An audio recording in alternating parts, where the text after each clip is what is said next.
So at this point, I'm going to go ahead and hand it over to Ann Dubé from Sonoma Water. Ann, I think you're unmuted and ready to go. Thank you, and thanks everyone for joining us today. So in Marcus's presentation, we learned that the GSA, the Petaluma Valley Groundwater Sustainability Agency, is complying with SGMA by creating a groundwater sustainability plan that details the issues and concerns with local groundwater. And the plan is going to include a roadmap for how these concerns will be addressed to ensure that there's enough water for people and the environment today and 50 years into the future. In this presentation, we're going to discuss the heart of the plan, which are sustainable management criteria. So this presentation is going to cover the following topics: predicting future groundwater conditions, defining sustainability, understanding sustainability indicators, key terms related to sustainable management criteria. We're going to talk about an example of sustainable management criteria, which are sustainable groundwater levels in Petaluma Valley, and then next steps. So one of the key components of the groundwater sustainability plan is to predict the challenges the basin will likely encounter in the future. And we saw this, this graphic in Marcus's presentation talking about the water budget. But this is also a conceptual water model which we use to make predictions as accurate as possible. The model will be updated periodically as new information becomes available, and the kinds of questions that the modelers are exploring include: how much will the population change? Will the growth occur in cities or in the country? Will agriculture look the same? How will a changing climate affect rainfall, droughts, and water use? All of these factors and many, many more can impact groundwater availability and quality. And we'll be holding another workshop either this fall or winter to describe the modeling results for Petaluma Valley. So the information developed by the model is going to be used in the groundwater sustainability plan to determine how the basin will reach and maintain long-term sustainability. But because no plan is perfect and every basin has data gaps, the state anticipates that the plans will continue to be refined and modified over time as new data is collected. So in other words, the plans are working documents that will be adapted and they will be modified as we continue to learn and collect data. Sustainability, as you can see by this word cloud, is a word that has many different meanings and can be broadly interpreted. So the drafters of SGMA defined groundwater sustainability as the avoidance of locally defined, significant, and unreasonable conditions for these 6 undesirable results. And if you could change the, there we go, Sam. So the chronic lowering of groundwater levels, land subsidence caused by groundwater conditions such as pumping from wells, seawater intrusion due to groundwater conditions, degradation of water quality caused by groundwater conditions, reduction of groundwater storage, and the depletion of interconnected surface water like creeks and streams caused by groundwater conditions. Throughout 2020, the focus of staff, the advisory committee, and the board are defining sustainable management criteria, or what sustainability means very specifically and in measurable terms for those 6 undesirable results in the Petaluma Valley. The drafters of SGMA provided some, again, very specific terminology for how the GSA should define sustainability. So for each of the 6 sustainability indicators, the sustainable management criteria must include a sustainability goal, define significant and unreasonable effects, identify representative monitoring sites, develop measurable objectives, define minimum thresholds, determine undesirable results, and develop interim milestones. We're going to spend, a cheat sheet of this terminology is available at the website, and we're going to spend a few minutes going into more detail on a few of the really key terms using groundwater levels, the groundwater level sustainability indicator as an example. So SGMA requires that a significant and unreasonable effect be described for each sustainability indicator. This is a qualitative statement that our gut tells us we don't want to happen. So for groundwater levels, the Petaluma Valley Advisory Committee has proposed the following significant and unreasonable effects: In areas with stable groundwater, it would be significant and unreasonable if groundwater levels dropped below historical conditions. And in areas with declining trends of groundwater levels, it would be significant and unreasonable if rural residents, farmers, municipal water users, businesses, the environment, and other beneficial users are impacted by the declining groundwater levels. Representative monitoring points is another key sustainability term. Representative monitoring points reliably provide high-quality data that characterize the representative groundwater conditions in the basin. The monitoring points are used to determine if the basin is meeting its sustainability objectives. So the representative monitoring points aren't all of the monitoring wells, for example, that we have in the basin, but they're a subset of those monitoring wells that meet specific requirements established by the state. This figure shows draft representative monitoring points for measuring groundwater levels in Petaluma Valley, and additional wells will be added as part of the early phases of the plan implementation so that we'll have a full network to really be able to see what's happening under the ground. Another key term is measurable objectives, and those are specific quantifiable goals at each representative monitoring site to maintain or improve groundwater conditions in order to achieve the aspirational sustainability goal for the basin. Measurable objectives reflect the GSA's desired groundwater conditions, and they guide the GSA to achieve its sustainability goal within 20 years.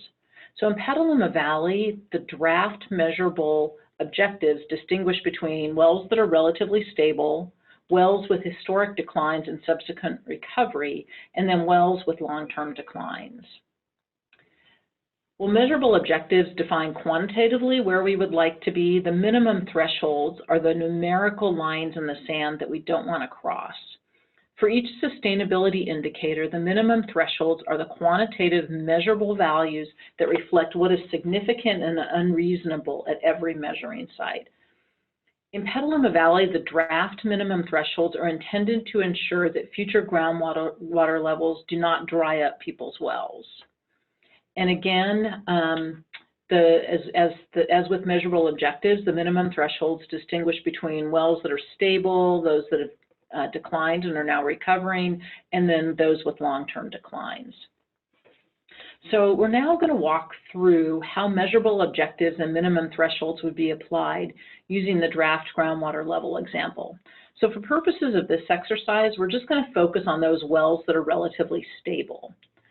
For wells with relatively stable long-term groundwater levels, the draft preliminary measurable objective would be set to the historical median groundwater elevation. And this will be reassessed after the modeling is complete and we have a better picture of what the future looks like. This slide shows how the measurable objective would work. This figure is a hydrograph of a stable well with the groundwater elevation shown on the left axis. And the colored bars at the bottom that are vertical show the wet periods in blue and the dry periods in orange. On the very right, on the right-hand side, you can see that the water levels in this well, which are those little orange triangles, are stable. They haven't changed much over time. The measurable objective is the shady green area, which is the historical median groundwater levels. It was just a math equation, basically, to determine that. The preliminary minimum threshold, which is what we don't want to happen, would be set to the historical low elevation minus a 4-year drought. This would be reassessed after future projections, again, using the model are complete. The proposed minimum threshold is that blurry pink line that you see just below the orange triangles. This line shows the historical low elevation minus a 4-year drought assumption. Now, the final term that we're going to talk about is our undesirable results, which are the worst case scenario. Undesirable results are a quantitative combination of the minimum thresholds that apply to individual wells, those regional representative monitoring points, that define sustainability for each sustainability indicator. So basically, undesirable results are the roll-up of the minimum thresholds, and they apply over the entire basin. The GSA is still working on defining undesirable results for the groundwater levels for the Petaluma Valley. The groundwater sustainability plan will list which and how groundwater users will be affected if undesirable results occur, and the GSP must also define a pathway for reaching sustainability. So this on the next slide, this image from North Forks Kings GSA, which is in a critically overdrafted basin, and they've already turned in their groundwater sustainability plan, but it pulls these concepts together. In this example, they used water quality. And so it shows on the bottom left the minimum threshold. You know, you can see all the stuff in the water, those little capsules and things. So that's the minimum threshold. And they note that when the minimum threshold value is exceeded, it may cause significant and unreasonable degraded water quality that is considered an undesirable result. And on the right side of the slide, we can see the much cleaner water that's achieved by meeting the measurable objectives, which in our basin must be achieved by 2042, not 2040 as this slide shows. So as we noted when we started out, the Petaluma Valley Basin appears to be in relatively good shape based on the data that's currently available, and certainly compared to other basins in the state that are known to be critically overdrafted. The modeling that's underway will help us determine how the basin could look in 50 years. And if the modeling indicates that there could be problems and that undesirable results might occur, SGMA requires that the groundwater sustainability plan identify potential projects and management actions. These projects and actions could be as simple as developing water conservation programs, or they could be as complex as developing projects that would recharge the basin with surface water, or by expanding the use of recycled water to farmers and other people who currently use groundwater for irrigation. The GSA is committed to aggressively seeking grant funding to help pay for the cost of implementing the plan. However, because groundwater users will ultimately benefit from a healthier basin, they will also likely pay some fees to help cover the cost, which will include putting in new monitoring wells, the monitoring itself, and reporting and management of the GSA as required by SGMA. The GSA won't start working on the implementation budget until 2021, but the work that's happening in 2020 is a key building block to future actions. And it's important that groundwater users and people who care about the health of the aquifer share their thoughts now about what sustainability means to you. So currently, the GSA is finishing work on the sustainable management criteria for seawater intrusion and land subsidence. We've already gotten pretty far on those. And we're going to then start tackling water quality, groundwater storage, and as Marcus mentioned, interconnected surface water. Developing the sustainable management criteria is an iterative process, and all the management criteria will be revisited and, if necessary, revised after the GSA has determined which projects and management actions might be needed to achieve or maintain sustainability. The GSA plans to hold another community workshop later this year or in early 2021 to discuss the modeling results and the draft sustainable management criteria. Thank you. Wonderful. Thank you, Ann. So as we did with Marcus's presentation, I'd love to open up some of the lines. If anybody has clarifying questions about the material that Ann just presented. Again, I know that it was quite a bit of information, but in just a moment here, we'll break and give you all the opportunity to sort of discuss some of the implications of this material amongst yourselves. So while I'm getting an additional document loaded up here, I just wanted to check in and see if anybody has clarifying questions that they would like to share with the group.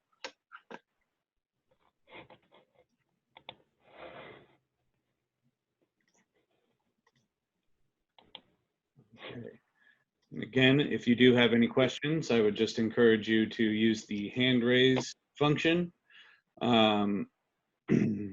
that you can find by clicking on the participants button in your Zoom controls. All right.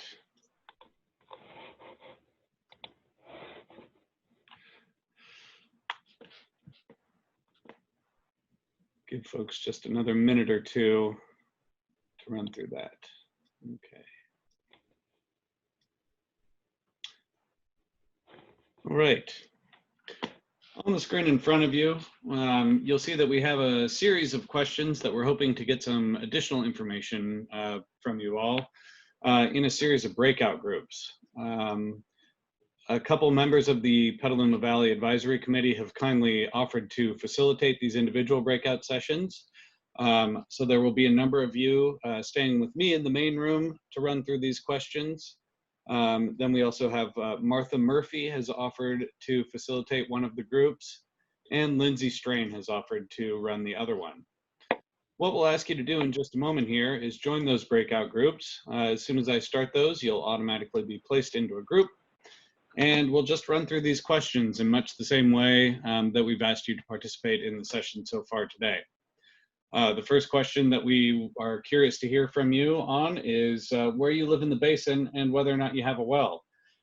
This information is really important just so that we have a good understanding of who all of you are and what the likely impact of groundwater levels and all of the things you just heard about could have on your day-to-day lives. We also want to hear a little bit about any problems you've had with wells in your area or maybe your neighbors have had, such as lowering groundwater levels or water quality issues, such as salinity and seawater intrusion. As Ann pointed out, we've discussed six sustainability indicators, including groundwater levels, quality, storage, seawater intrusion, land subsidence, impacts to surface water, and impacts to surface water from groundwater pumping. We're curious to hear generally which of these indicators you're kind of most concerned about and what some of your second and third choices are.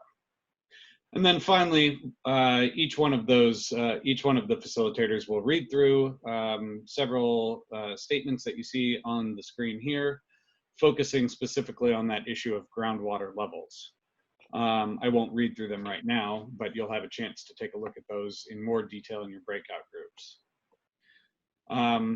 Then just a couple of other questions. We're very curious to hear if seawater intrusion specifically has been an issue, especially if you're near the Petaluma River and have maybe experienced some increased saltiness in your water. And then finally, we'll just have sort of a catch-all question about general concerns about groundwater management or groundwater problems that maybe we didn't have a chance to touch on today. So with that, I want to go ahead and start those breakout rooms. Lindsay and Martha, you are both designated as co-hosts, so you'll be able to mute and unmute people just like we've been doing in the main room here. I believe you both have the questions as well. So with that, I'm going to go ahead and open up the rooms. We'll take about 15 or 20 minutes to run through this, and we're really hoping that all of you are willing to answer some of these questions and provide some input. So I'll check in with everybody when we're just about out of time, and then we'll reconvene at the end of the meeting just to discuss a little bit about what we heard in those groups. So with that, I'm going to open up the rooms, and I hope you all have a great conversation. All right. Hopefully everybody's able to hear me. Thank you all for participating in the breakout groups. I want to spend just a minute or two before we turn it back over to Chairman Rabbit for some closing remarks here to hear a little bit about what you discussed. So if it's okay, I'm going to go to the two facilitators for the breakout sessions first. Lindsay, if it's all right with you, maybe you can just report out a little bit about what you heard in your discussion.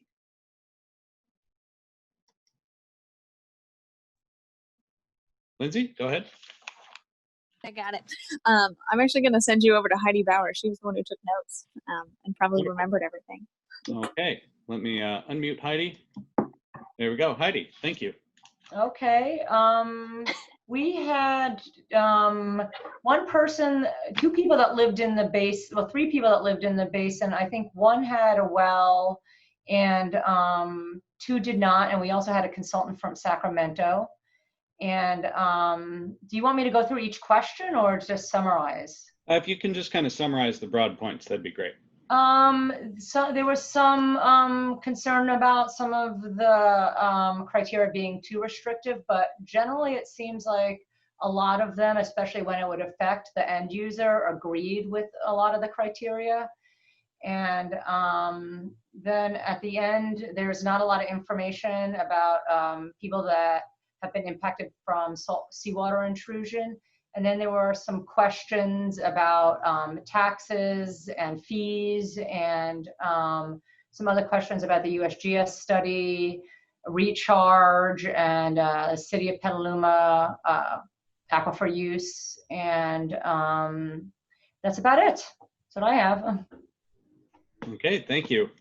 Lindsay, did you want to add anything to that? No, everyone was really great and participating and asked some good questions. So thank you all for coming. Wonderful, thanks. All right, let me go to Martha now. Martha, anything you'd like to share from your group? A couple of things. We had a couple people, let's see, a well at the north, a few on the west, and then a couple of people downtown. Someone has some neighbors who have wells that they think they're using for irrigation, not for drinking water. Someone brought up that Lace House Linens has a well, and they're in basically what is now in town, and they use their well. You know, of course it's cheaper for them to use well water than city water, even though they could get city water. So are there a lot of people like that? That's something we have to think about, is, you know, how does that fit into the whole scheme? On the north end, someone with a well has neighbors who have older wells in the area, and some have gone dry because they're old. And what is it going to look like when people start putting new wells in? Maybe we'll have some very new information. People were concerned about groundwater levels. That was the main thing that people were concerned about. And what else? Oh, no on the salinity issue, so same as the other group. And then one last thing, if Chairman Rabbit would like to just maybe summarize what he and Mike and Clayton were kind of talking about, that would be great. Sure, let's go to Chairman Rabbit. Go ahead. Oh, yeah. I'm trying to think which topic was that? The last one where you guys were talking about city connections. Yeah, there. You know, I think especially in our groundwater area, especially to that northwest side of Petaluma, where there might be perhaps an overconcentration of or a considerable concentration of wells, there might be places where the best solution might be to hook up to city water, and I think that we should keep that on the table going forward, because I think that would be very, very valuable. Of course, we'd have to work with the city and make sure you know, all the particulars worked out there, but it seems like we have a willing partner, and that would be a good option to have for some people. It'll certainly be the least expensive option, I would imagine, even with a connection fee, because you know, we could get into some serious dollars if you do have a well system that is very stressed and underperforming and needs some additional work. So I appreciated the conversation. I think it was really great. It was great to have people who actually have their wells. I mentioned, even though I live in the city, there's 2 wells on just the one block that I'm on that I know people use for landscape irrigation. So they're all around us, no matter what, and we're all connected to the groundwater, of course, as we've learned over the years. And so I think I very much appreciate the presentation today. Marcus does a great job. Love the science, love the information, the collection. Then we move on from there and to attack those 6 areas really that the state is requiring us to address. But it's smart to address those, keep track of that, and have the science lead the way. So again, thank you everyone for being here. Great, thank you. And just real quickly, I wanted to summarize our group that stayed in the main room as well. Many of the concerns were very similar to what you heard in the other 2 groups. Groundwater levels was certainly the one that folks brought up the most. And there was a note that right on the border of the basins and in some other areas, there are wells that are going dry, especially in the summer months. So likely shallower wells or older wells that there may be some issues with, and those really need to be addressed. Folks losing water in the summer and switching then over to more expensive surface and city water connections. One person also mentioned that seawater intrusion in the southern part of the basin is an issue that needs to be paid close attention to. In general, the statements that we read off, I think folks were pretty supportive of, with the exception of, you know, that in some places levels, like I said, are a little bit too low in the summer. There was also just a concern about the definitions of sort of acute issues versus chronic issues, the importance of defining those and making sure that, you know, we're not considering drought necessarily an acute thing since it's stretching over a number of years. And finally, an important point, two important points that were made is, you know, Sigma is really designed to sort of stabilize conditions and not necessarily reverse or improve them. And that we have a really good opportunity to kind of be a little bit more aggressive in some areas and actually restore some of the historical groundwater storage. And finally, of course, it all comes down to money at the end of the day in some ways. One member just pointed out that funding is critical, and we need to be conscious of what happens when some of those grant monies run out. So that's all I had. David, I don't know if you had any additional closing remarks, but I just wanted to hand it over to you for the last word here. Yeah, no, I pretty much, I think I said them, but again, I just want to appreciate you very much, Sam, for facilitating today, and Andrea, everyone for working on this, and again, Marcus for the work going forward. But most of all, thank you for everyone who joined us to have this discussion. Again, always better in person, but in this day and age, this will do. And we look forward to continuing the conversation, because it's going to be a lot more information coming out, a lot more items that need to be discussed, and we need to understand fully and make those decisions for the best of the community going forward. So again, thank you so much. All right, thank you all. With that, let me just check in with Ann one last time, but I think otherwise we can let you all go off to your dinners. Ann, anything else you'd like to add as we wrap up here?